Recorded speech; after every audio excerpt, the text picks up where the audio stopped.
咁咧我買咗一件咧肉眼扒，咁咧擺喺冰箱度冰佢一陣間，而家未解晒凍先容易切喎。咁你咧就將佢咧切開去幾個部分啦，咁可以薄切咗佢啦，因為佢仲有啲硬硬地啊，所以咧你仲可以切到好靚仔嘅咁樣樣啦。咁我哋就將佢咧薄切，係啦。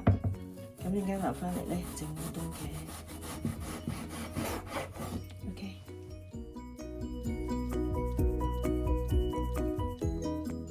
繼續啲好冷嘅料理啊！咁我哋咧放啲油啦，爆香少少薑落去啦，因為係啦，咁有啲薑嘅香味啦。咁我哋呢個好簡單嘅啫，我哋其實全程就係細火，用個細爐，用個細火。咁第一層咧就放啲牛生菜落去。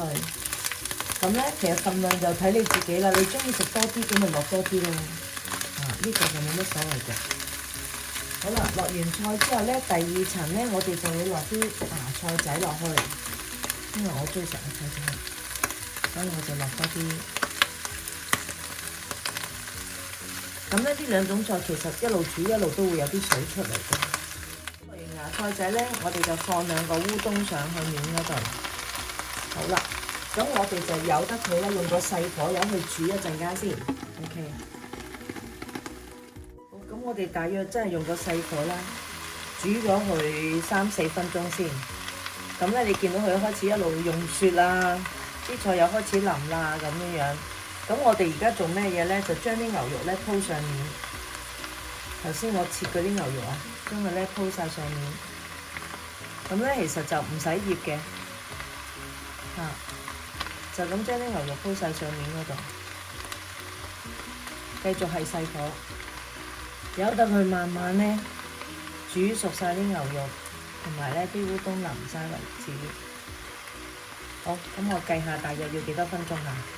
咁我哋大約將啲牛肉鋪晒上面啦，咁我哋就可以冚埋個蓋佢，由得佢焗一陣間。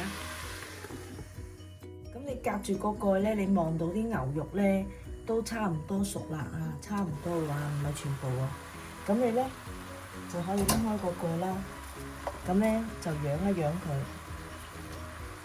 嗱，你見到啲烏冬都仲係硬硬地嘅喎，唔緊要，我哋呢個就係叫一個慢煮啊，慢慢煮嘅方法。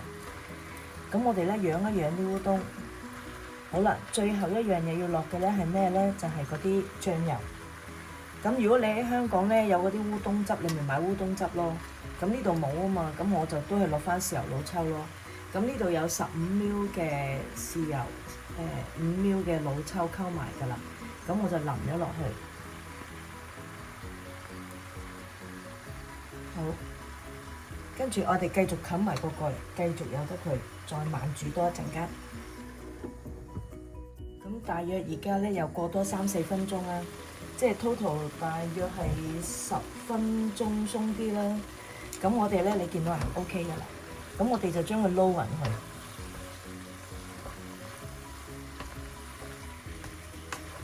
咁你可以自己再試試味啦。咁如果你覺得唔夠鹹嘅，咁啊再加多少少豉油落去咯。咁嗱，咁樣樣咧，唔知大家有冇去日本旅行住嗰啲溫泉酒店咧？佢成日都淨係有鍋烏冬咧，就係咁樣樣噶啦。你開飯嘅時候咧，佢就慢慢火喺度煮，煮到你食完餐飯咧10零分鐘啦，個鍋烏冬就煮好晒噶啦。咁我哋大約都係用呢個方法嚟做嘅啫。好啦，咁最後尾咧，你想去惹味少少咧，我就會再加啲麻油上去，係啦，再加啲麻油上去。咁呢個牛肉煮烏冬咧就完成咗啦。